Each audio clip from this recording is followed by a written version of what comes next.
오늘 우리에게 주시는 하나님 말씀은 예레미야 29장 4절에서 11절 말씀입니다. 구약성경 1096쪽입니다.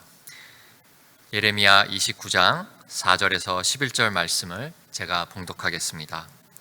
만군의 여호와 이스라엘의 하나님께서 예루살렘에서 바벨론으로 사로잡혀 가게 한 모든 포로에게 이와 같이 말씀하시니라. 너희는 집을 짓고 거기에 살며 텃밭을 만들고 그 열매를 먹으라. 아내를 맞이하여 자녀를 낳으며 너희 아들이 아내를 맞이하며 너희 딸이 남편을 맞아 그들로 자녀를 낳게 하여 너희가 거기에서 번성하고 줄어들지 아니하게 하라. 너희는 내가 사로잡혀 가게 한 그 성읍의 평안을 구하고 그를 위하여 여호와께 기도하라. 이는 그 성읍이 평안함으로 너희도 평안할 것임이라. 만군의 여호와 이스라엘의 하나님께서 이와 같이 말하노라. 너희 중에 있는 선지자들에게와 점쟁이에게 미혹되지 말며 너희가 꾼 꿈도 고지 듣고 믿지 말라. 내가 그들을 보내지 아니하였어도 그들이 내 이름으로 거짓을 예언함이라. 여호와의 말씀이니라. 여호와께서 이와 같이 말씀하시니라. 바벨론에서 70년이 차면 내가 너희를 돌보고 나의 선한 말을 너희에게 성취하여 너희를 이곳으로 돌아오게 하리라. 여호와의 말씀이니라. 너희를 향한 나의 생각을 내가 아나니 평안이요 재앙이 아니니라. 너희에게 미래와 희망을 주는 것이니라. 아멘. 역대 최장 장마가 53일 동안이나 계속 되었습니다. 참 비가 내려도 이렇게 끝없이 내리는 건 참 겪어보지 못한 현상이었는데, 장마를 지겹게 저희가 경험을 했습니다. 장마 기간 동안에 밖에 나가지도 못하고 비 때문에 어떤 활동도 제대로 하지를 못하고 마음은 참 답답했습니다. 달리 할 수 있는 게 또 별로 없어요. 그저 비가 새지 않도록 조심하고, 또 여기저기 전국에 산사태 소식이 많이 들리지 않았습니까? 산사태 또 조심하고, 조심하는 것밖에는 없지요. 또 장마가 끝나자마자 이번에는 불볕더위가 또 우리를 찾아왔습니다. 더위 한복판을 제가 지나가면서도 가만히 보니까 역시 달리 할 수 있는 게 별로 없어요.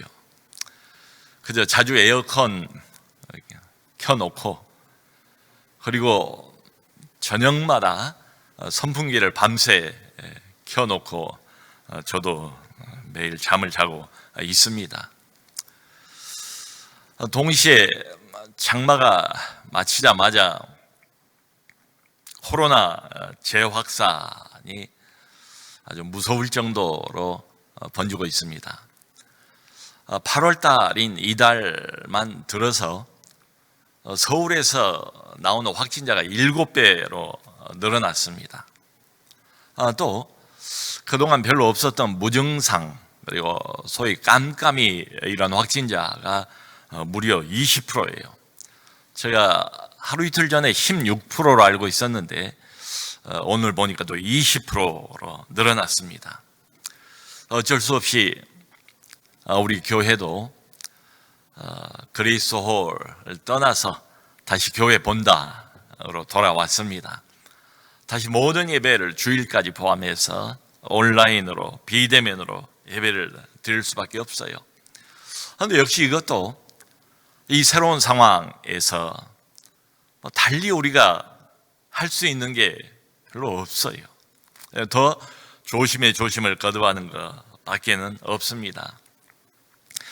여러분, 이런 재난 또는 이 재해, 이런 것들을 경험을 하면 인간의 한계를 아주 실감을 하게 되지요. 근데 이걸 어떻게 하겠습니까? 현실인데요. 외면할 수가 없잖아요. 그래서 여기에 적응하는 수밖에 없습니다. 그게 홍수이든 더위이든 무슨 전염병이든 조심에 조심을 하는 수밖에 없지요. 자, 그런데 또 한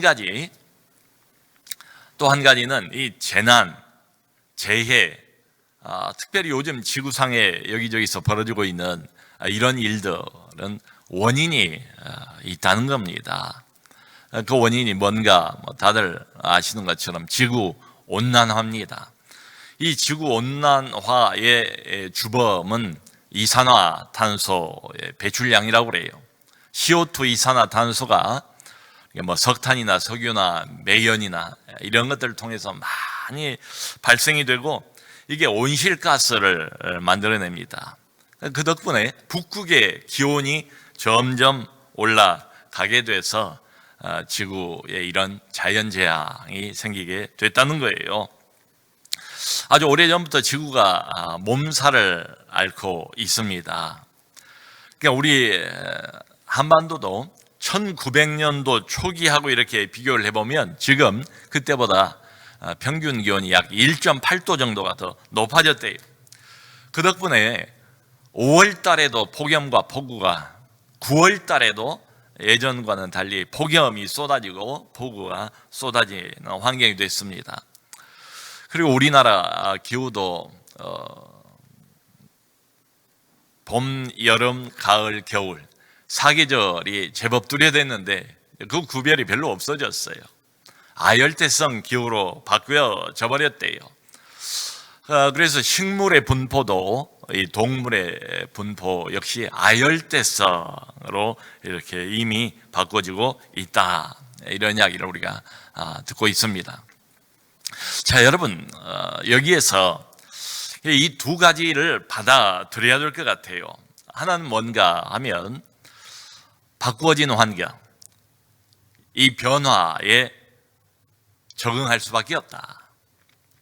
이 변화에 맞추어서 조심하면서 살 수밖에 없다. 이거 하나는 분명하고요. 자연을 어떻게 우리가 거스르겠습니까?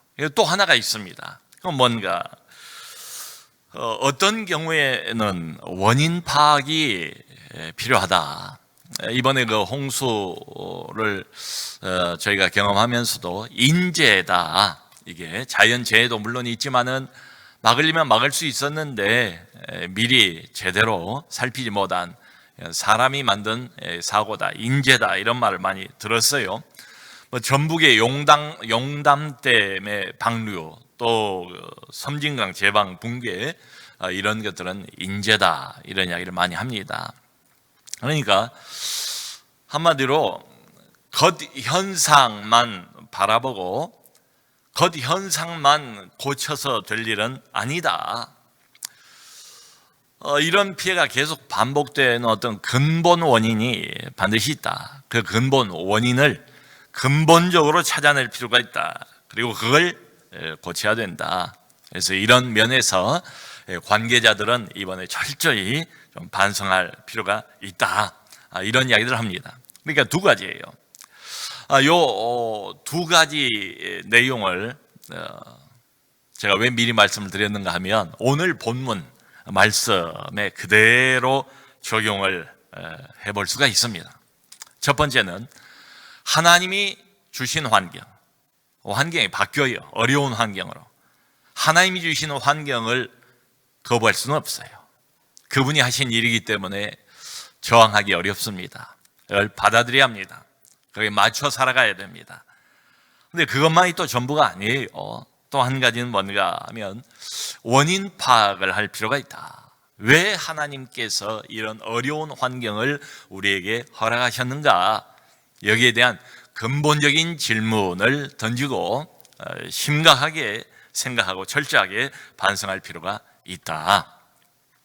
지금 오늘 본문 이스라엘 백성들, 하나님의 백성들이죠. 큰 위기 상황에 놓여 있습니다. 여러분, 우리가 아는 것처럼 유대인들이 3번에 걸쳐서 바벨론의 포로로 끌려가지 않습니까? 지금 이 시점이 언젠가 하면 1차 포로가 BC 605년에 있었고요. 2차 포로가 BC 597년에 있었습니다. 그 뒤에요. 그러니까 상당히 많은 유대의 주로 엘리트들을 끌어갔습니다. 엘리트들과 전문직, 기술자들을 바벨론으로 다 끌고 간 뒤에요. 좀 시점이 정확하지는 않습니다만 대략 처음 바벨론 포로가 시작된 뒤로 약 10여 년 정도가 지난 시점으로 학자들은 생각을 합니다. 그런데 이때에 예루살렘에 남아서 여전히 선지자로서 활동을 하고 있던 에레미야가 바벨론에 포로로 가 있는 유대인들에게 편지를 했어요.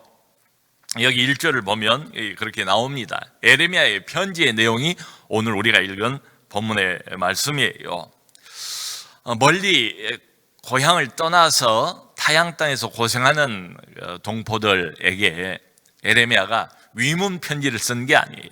내용을 보면 위로나 격려의 내용이 아니에요. 이게 우리에겐 중요합니다. 이 편지를 쓴 목적은 본문을 읽어보면 아주 명백합니다. 하나님의 뜻을 포로 중에 있는 유대인들에게 분명하게 알리고자 하는 목적 하나를 가지고 이 편지를 썼어요.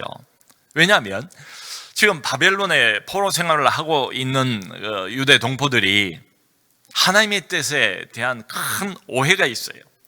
그 오해를 계속해서 부추기는 거짓 선지자들이 활발하게 활동을 하고 있었습니다. 그러니까 예루살렘 본국 땅에서도 거짓 선지자들이 활동을 하고 저 멀리 끌려간 바벨론 포로들 가운데서도 이 거짓 선지자들이 아주 활발하게 활동을 하고 있었어요. 그 사람들이 하나님의 뜻을 완전히 왜곡을 해버렸습니다. 이 백성들을 엉뚱한 방향으로 끌어가고 있어요. 그걸 염려하면서 급하게 에레미야가 편지를 쓴 내용입니다. 여기 성경 보면 앞에 그 대표적인 거짓 선지자 이름까지 나와요. 하나냐라는 사람이 이런 언행을 보인 것이 아주 자세히 기록이 되어 있습니다.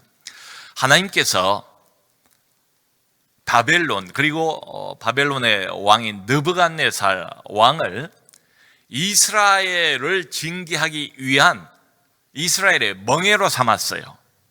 그게 하나님의 결정이에요. 그래서 선지자인 에레미야에게 말로는 효과가 좀 덜할 테니까 네가 멍에를 만들어서 네 목에 멍에를 걸어라. 그리고 이게 바벨론의 멍에고 느부갓네살 왕의 멍에라는 것을 모든 유대인들이 보게 하라. 나의 징계의 심판이라는 걸 보게 하라. 이런 말이죠. 그래서 에레미야가 목에 그 바벨론 느부갓네살 왕의 멍에를 메고 다녔어요. 그러면서 예언을 했습니다. 그런데 여기 보면 28장 11절 12절에 이 하나냐라는 거짓 선지자가 어느 날 대중들이 보는 앞에서 에레미야가 목에 걸고 다녔던 그 멍에를 빼앗아 가지고 꺾어버렸어요. 분질러버렸어요. 그리고는 모든 백성 앞에서 하나님이 내게 이같이 말씀하시니라 하고 마치 하나님으로부터 직접 계시받은 것처럼 예언을 시작했습니다. 뭐라고 말하는가 하면 내가, 이게 하나님 말씀이에요. 내가 2년 안에 바벨론 왕 느부갓네살의 멍에를 너희 목에서 제거하리라 라고 하나님께서 말씀하셨다는 거예요. 자, 여러분, 나라를 잃고 가족을 떠난 이 포로들, 이방 땅에서 자유를 잃어버린 포로 신세입니다. 그 상실감 짐작할 수 있지요. 타양 땅에서 살아가는 사람들의 불안감 짐작할 수가 있지요. 망향의 한이라는 것이 참 얼마나 대단합니까? 고향에 대한 그리움이 얼마나 대단하겠습니까? 저도 영국에 꽤 오래 있었습니다. 12년을 있었으니까요. 근데 참 희한한 현상 하나를 제가 발견을 했어요. 처음 몇 년 동안은 뭐 정신이 없지요. 학교 그리고 교회, 목회와 공부와 목회를 겸해서 늘 같이 해야 되기 때문에 하나도 쉽지가 않은데 뭐 쉽지가 않아요. 정신없이 몇 년을 이렇게 살았습니다. 한 10년 지났어요. 적응할 만하게 되니까요, 이상스럽게 그때부터 본격적으로 고국 생각이 나기 시작하더라고요. 한 10년 살면 익숙하잖아요. 바벨론 땅에서 한 10년 산 거예요, 이 사람들도. 저도 영국에 한 10년 살아보니까 문화도 익숙하고 사람들도 익숙하고 거리도 익숙하고 이제 살만해요. 그런데 이상하게도 세월이 그 정도가 지나고 나니까 본격적으로 고향 생각, 고국 생각이 나더라 이 말이죠. 익숙하긴 해요. 근데 눈 뜨면 여전히 타향입니다. 이방 땅입니다. 그 우리 전통가요라고 부르지요. 전통가요 중에 제목이 꿈에 본 내 고향, 이런 가요가 있습니다.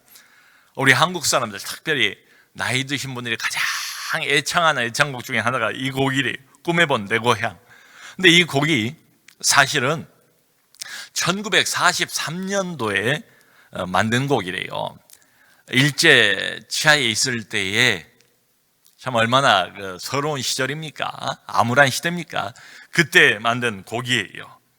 근데 6.25가 터지고 한정무라는 가수가 6.25 후에 본격적으로 이 곡을 부르면서 6.25 이후에 실향민들이 이 곡을 많이 불렀다고 해요. 근데 그 가사를 보면 고향이 그리워도 못 가는 신세, 맨 뒤가 이렇게 되어 있어요. 꿈에 본 내 고향이 마냥 그리워.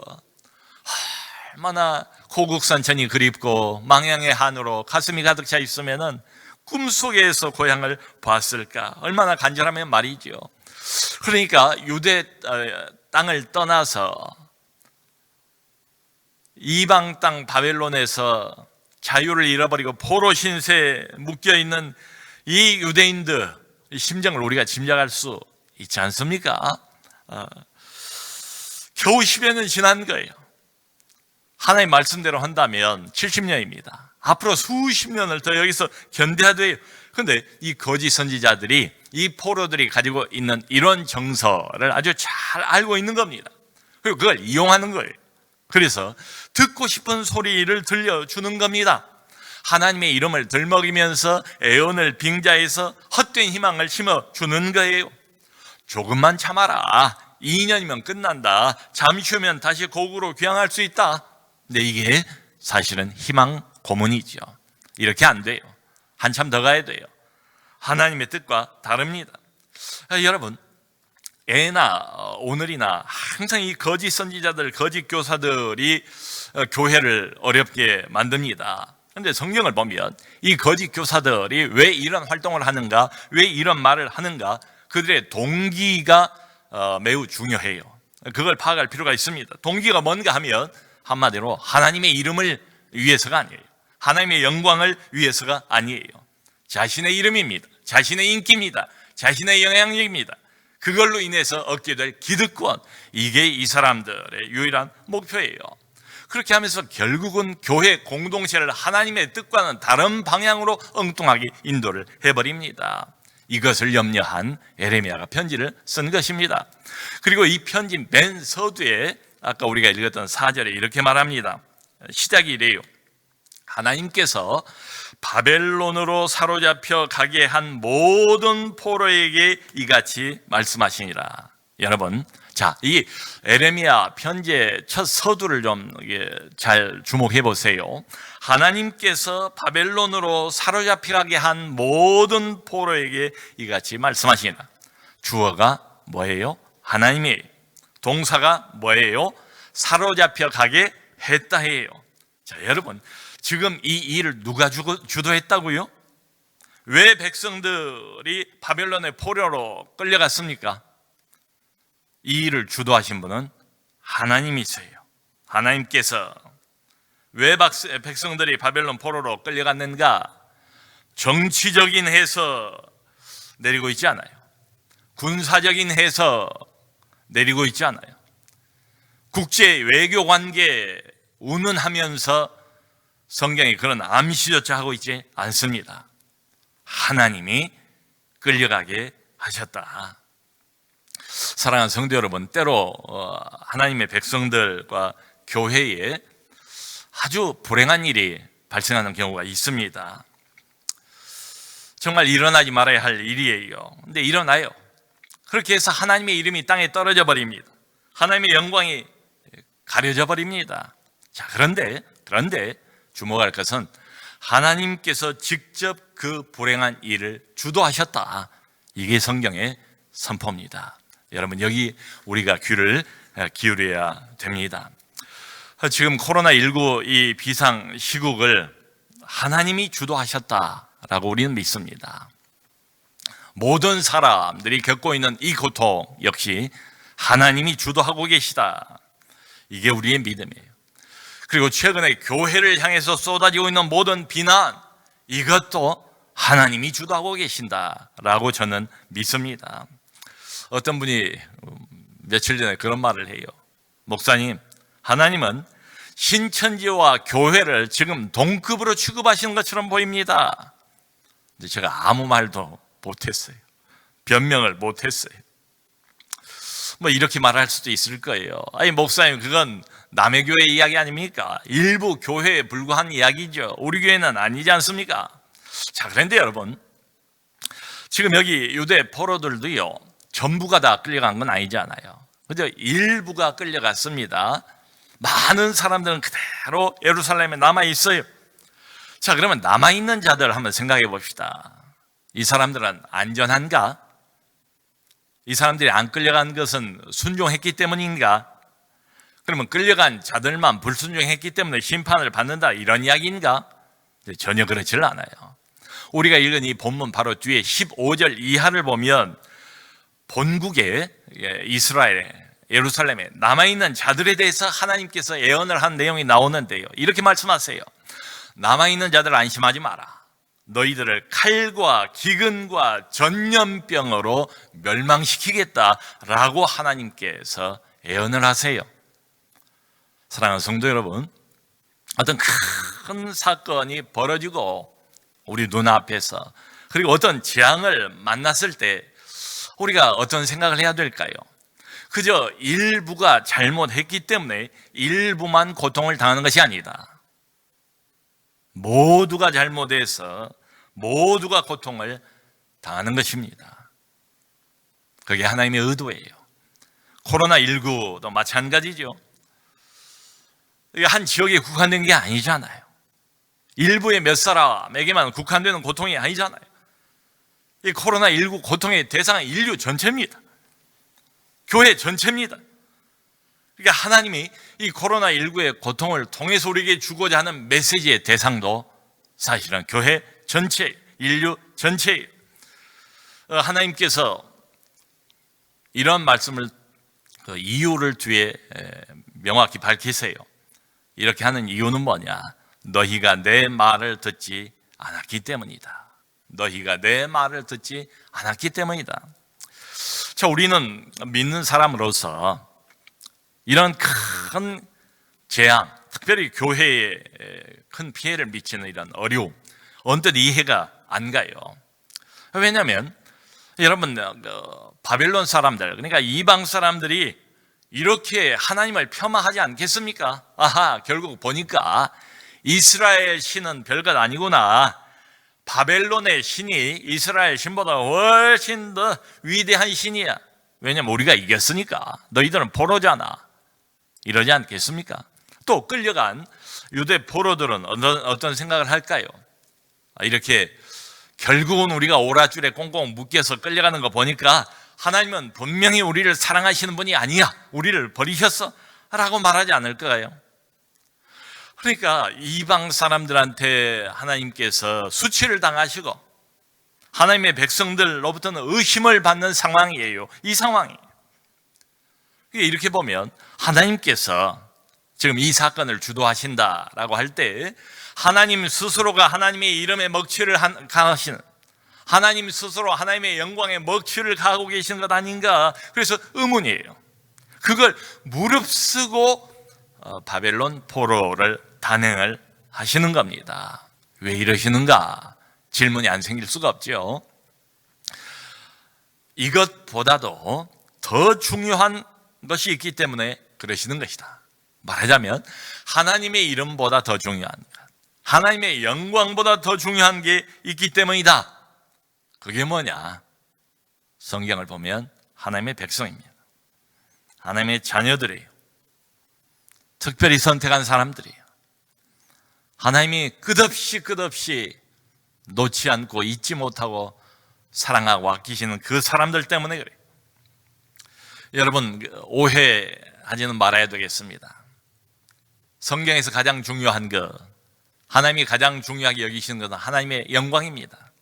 하나님의 이름입니다. 하나님의 영광을 하나님이 양보하지 않으세요. 그럼에도 불구하고 성경을 이렇게 읽어보면 그 하나님의 영광, 하나님의 이름과 하나님의 백성들이 밀접한 관계가 있어요.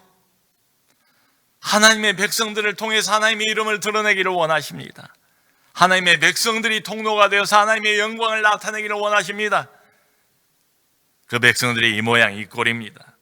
그래서 이 백성들을 돌이키려고 하나님께서 중교교법을 사용하시는 셈이죠. 여러분, 이렇게 보면 우리 전능자요 절대자이신 하나님의 시선이 늘 어디에 머물러 있는가가 분명하지요. 바로 하나님의 자녀입니다. 제가 이제 같이 붙어 살면서 우리 집사람을 보면서 가끔 이렇게 참 감탄하는 때가 있어요. 아이들을 생각하는 마음이 저는 못 따라가겠어요. 멀리 있는 아이이든 가까이 있는 자녀이든 뭐 상관없어요. 그러니까 저희 집사람의 걱정, 근원, 아이들, 기쁨의 근원, 아이들, 기도 제목에 아마 절반 이상은 아이들인 것 같아요. 언젠가 한 아이가 멀리서 이렇게 아픈데 뭐 상황이 이래서 가지도 못하고 오지도 못하고 이런데 그런 말을 하더라고요. 차라리 내가 아팠으면. 근데 저는 알죠. 그게 진심이. 차라리 내가 아팠으면. 참 이렇게 보면 자녀에 매여 있다. 뭐 부모의 심정이 다 그렇지 않습니까? 자녀에 매여 있지요. 그런데 중요한 것은 하나님도 그러하시다. 왜 이러시는가? 절대자가, 전능자가, 우주 만물의 창조주요 지배자가 내 자녀니까, 내 새끼니까. 사실 먼지 한 톨보다도 더 못한 것처럼 느껴지는 우리 자신을 바라보면 이해가 안 가요. 이런 말씀들이. 그런데 성경을 보면 이게 사실이에요. 여러분, 같은 이 예레미야서 22장 21절을 보면 하나님이 이렇게 말씀하세요. 네가 평안할 때에 내가 너에게 말하였으나 너의 말이 나는 듣지 아니하리라 하였나니 네가 어려서부터 내 목소리를 청종하지 아니함이 너의 습관이라. 평안할 때 잘해야 되는데 평안할 때는 말해도 안 듣는다는 거예요. 어려서부터 하나님 목소리를 거절하고 하나님의 아들이고 하나님의 딸이고 하나님의 자녀인데도 불구하고 불순종하는 것이 아예 몸에 붙었대. 너의 습관이래. 그래서 하나님이 징계하십니다. 그래서 하나님이 심판을 하십니다. 그래서 하나님이 고통도 주시고 어려움도 주십니다. 그래서 유대인들을 포로로 쫓아내기도 하시고 코로나19를 우리에게 허락도 하십니다. 그런데 이게 하나님의 본심은 아니다. 하나님의 본심은 예레미야서 31장 20절 보면 이렇게 나와 있습니다. 여기서 에브라임은 하나님의 백성 공동체 전체를 상징을 합니다. 에브라임은 나의 사랑하는 아들, 기뻐하는 자식이 아니냐. 내가 그를 책망하여 말할 때마다 깊이 생각하노라. 그러므로 그를 위하여 내 창자가 들끓으니 내가 반드시 그를 불쌍히 여기리라. 여호와의 말씀이니라. 하나님의 선택한 이 백성은 자신의 기쁨이래요. 내가 그를 책망해서 말할 때마다, 여러분, 하나님이 기분 좋아서 징계를 내리시고 우리를 어려움 속에 빠뜨리시고 이런 게 아니래요. 책망할 때마다 깊이 생각하노라. 그 자녀 때문에, 고통당하는 그 자녀 때문에 내 창자가 들끓으니, 하나님의 애통해하는 마음, 자녀를 바라보면서 애간장이 끊어진다고 그러잖아요. 같은 표현이에요. 내 창자가 애간장이 들끓으니 내가 반드시 그를 불쌍히 여기리라. 여호와의 말씀이라. 31장 3절에 이렇게 말씀하세요. 내가 영원한 사랑으로 너를 사랑하기에 인자함으로 너를 이끌었다 하였노라. 영원한 사랑으로 너를 사랑하기에. 여러분, 애절한 하나님의 사랑 고백이 여기 있습니다. 이게 우리를 향한 하나님의 본심이래요. 참 흥미로운 것은 지금 징계를 내리고 계시는 한복판이거든요. 심판을 하고 계시는 한복판에 이런 말씀도 하신다 이 말이에요. 자, 언뜻 생각해보면 이거 뭐 병 주고 약 주고 아닌가 이런 생각이 들 수도 있어요. 근데 여러분, 사랑을 해본 사람은 이게 뭔지 압니다. 부모들은 이게 뭔지 압니다. 사랑하는 자의 딜레마가 바로 이런 것 아니겠습니까? 사랑하기 때문에 미운 거예요. 사랑하기 때문에 잊어버리지를 못한 거예요. 내 자식 아니고 나하고 상관없으면 내가 왜 이렇게 마음이 들끓습니까? 내버려 두면 그만이에요. 떠나면 그만이에요. 아무 관계할 것도 없어요. 근데 사랑하기 때문에 잊어버릴 수 없고, 사랑하기 때문에 놓칠 수 없고, 포기할 수 없고, 내 말은 안 듣고 사랑하기 때문에 미워할 수밖에 없고, 미워하면서도 사랑을 포기하지 못하는 하나님의 거룩한 모순이 여기 있지 않은가. 그러므로 하나님께서 계속 호소하십니다. 헛된 신을 섬기지 말라. 나를 의지하라. 제발 내게 돌아오라. 내게 돌아오라. 내게 돌아오라. 내게 순종하라. 내게 순종하라. 거기에 너희의 진정한 행복이 있다라고 말씀을 하세요. 한마디로 이 예레미야의 편지의 메시지는 한 가지입니다. 가장 우선 먼저 해야 될 게 뭔가? 하나님과의 잃어버린 관계를 회복하는 것. 하나님과의 느슨해져 버린 이 관계를 다시 회복하는 게 편지를 쓴 목표예요. 이게 그냥은 안 된답니다. 그래서 재앙을 내리시고, 그래서 고통을 통해서 하나님과의 관계를 다시 회복해 하시려고 하신다는 거예요. 그러므로 예레미야의 요구는 이겁니다. 포로 생활에서 빨리 벗어나려고 하지 말라. 그게 오늘 본문의 내용이에요. 여기 5절 6절을 보면 그 바벨론에서 그 땅에서 집 짓고 곡식 심고 결혼해서 아들 딸 낳고 그 아들 딸이 또 결혼해서 또 자녀를 낳고, 그러니까 손주 손녀까지를 보면서 그 땅에서 살 생각을 해라. 떠날 생각하지 마라. 오래 머물 생각을 해라. 정착해라. 거기에 적응하라. 그게 하나님의 뜻이다. 그러면서 심지어는 7절을 보면 너희를 앞지하고 있는 바벨론의 성읍을 위해서도 기도하라. 바벨론 왕을 위해서 기도하라. 기도하는 이유는 너희의 평안을 위함이라. 여러분, 이게 말이 됩니까? 인간적으로 보면 무슨 매국노 같은 발언 아니겠습니까? 우리를 압제하는 일본을 위해서 기도하라.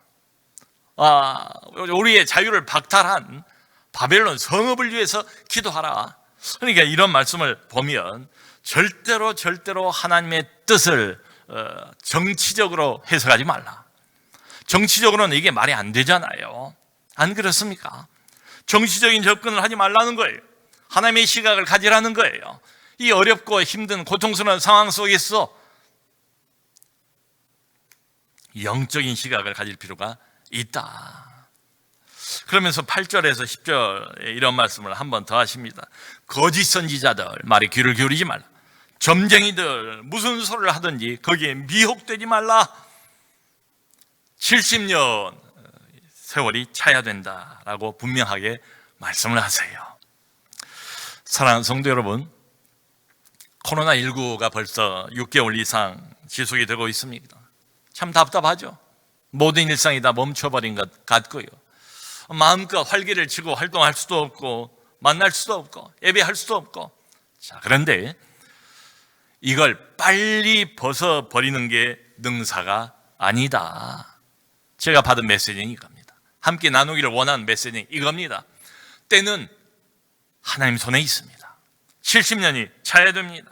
언제 이 코로나 사태가 완전히 종식이 될지 우리는 몰라요. 그러므로 사랑하는 성도 여러분, 이 기간 동안에 우리는 무엇을 해야 되겠습니까? 우선 동요하지 말아야 됩니다.